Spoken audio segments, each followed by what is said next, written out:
selamat datang kembali di Artsalam Magazine. Di video-video sebelumnya nih kita sudah belajar banyak banget mengenai kesenian Solo ya Rin ya. Betul Mulai sekali. dari batik, keris, wayang, gamelan. Nah saatnya kali ini kita belajar apa nih Rin? Oke, di video kali ini nih merupakan video terakhir kita juga ya sepertinya nih Sobat Arsala untuk kesenian Solo ini, yaitu kita akan membahas atau belajar mengenai blangkon atau topi khas Jawa ya Win ya. Iya betul banget, kalau orang ada di nikahan itu kan pakai topi. Nah topinya itu blangkon. Nah Disebut blangkon. kali ini kita akan belajar mengenai lebih lanjut nih blangkon itu sejarahnya seperti apa, Betul. filosofinya seperti apa, pembuatannya seperti apa gitu ya Rin ya. Iya, dan juga yang paling menarik tuh adalah produksi blangkon yang terus menerus gitu ya, atau bisa dibilang eksistensi blangkon hingga saat ini. Iya gitu. betul banget.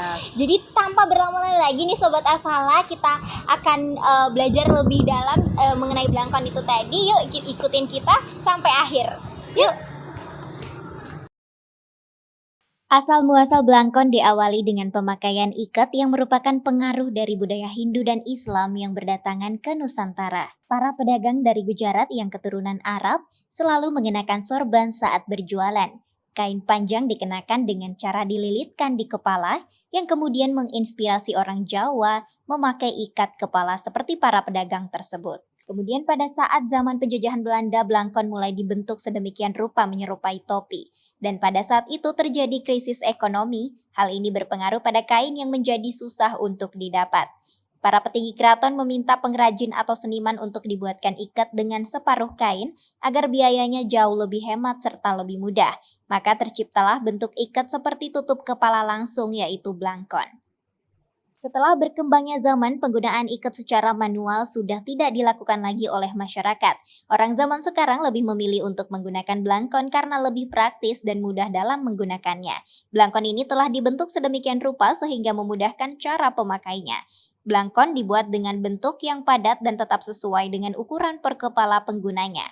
Pada umumnya, blangkon berukuran 50 untuk yang paling kecil dan 59 untuk ukuran yang paling besar.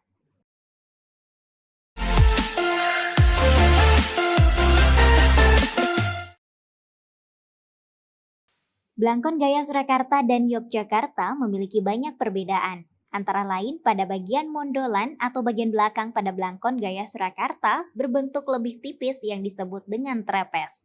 Sedangkan bagian mondolan pada blangkon gaya Yogyakarta berbentuk bulat dan lebih berisi yang disebut dengan endok. Lalu pada motif blangkon gaya Surakarta biasanya menggunakan motif keprabon, motif ksatria, motif perbawan, motif dinas, dan motif tempen. Sedangkan pada motif blangkon gaya Yogyakarta biasanya menggunakan motif modang, motif blumbangan, motif kumitir, motif celengkewengan, motif jumputan, motif sido asih, motif sido wirasat, dan motif teruntum.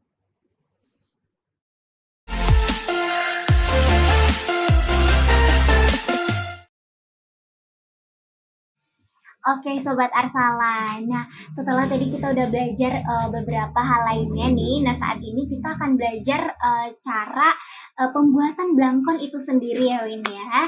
Masih ditemani dengan Bapak Ananta di sini. Kemudian mungkin kita ingin bertanya-tanya nih Pak, untuk proses pembuatan blangkon ini sendiri itu dari tahapnya ada apa aja Pak hingga jadi satu blangkon begitu? Kainnya itu dilipat kecil-kecil. Yeah. Nah, kan ada lipatan kecil-kecil ini namanya wiru. Terus yang proses kedua membuat waton, ini namanya waton. Ada kerdus terus bikin sesuai pola, ini namanya waton. Terus habis itu kalau semuanya sudah kering kita namanya ngireng. Ngireng itu seperti masih itu namanya ngireng sesuai ukuran pesanan. Tahap pertama dalam pembuatan blangkon adalah menyiapkan bahan-bahan yang diperlukan. Tahap kedua ialah melipat kain menjadi kecil-kecil yang biasa disebut wiru. Selanjutnya ambil kain hitam yang sudah disediakan, lalu jahit dengan kertas karton dan tempatkan pada cetakan kayu. Setelah kain hitam terpasang pada cetakan kayu, diberi lem secara menyeluruh. Untuk Blangkon Solo setelah proses tersebut akan ditimpa dengan kertas hingga semua bagian tertutup, sedangkan Blangkon Jogja tidak ditimpa dengan kertas, melainkan dengan kain putih. Kemudian kain batik ditempatkan di atas kertas, lalu dirapikan menggunakan paku dan lem. Setelah proses tersebut, Blangkon dijemur di bawah sinar matahari langsung sekitar 4 hingga 5 jam hingga mengering. Blangkon biasanya banyak dijumpai di pasar dan destinasi wisata lainnya. Namun Sobat Arsala tak perlu khawatir jika ingin membeli, namun tidak dapat datang ke tempat penjualan tersebut karena banyak penjual yang melayani custom sesuai keinginan Sobat Arsala. Blangkon terus diproduksi karena masih adanya permintaan dari masyarakat halayak. Walaupun banyak yang menyewakan Blangkon, nilai beli Blangkon juga masih cukup tinggi.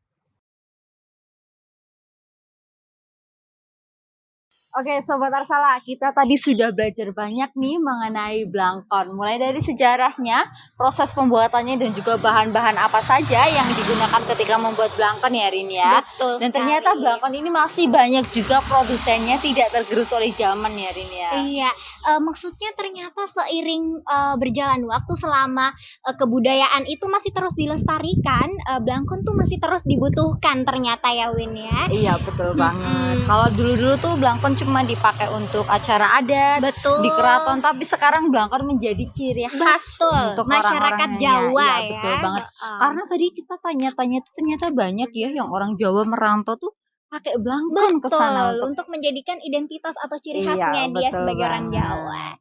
Dan ya pastinya kita juga harus terus melestarikan itu ya ke depannya ya untuk generasi-generasi kita selanjutnya karena ini sangat menarik gitu dan sangat cantik gitu ya menggunakan Blangkon itu sendiri. Iya, betul banget. Nah, terima kasih untuk Sobat Arsala semua yang telah menyaksikan kami di video kali ini membahas Blangkon, dan sampai jumpa.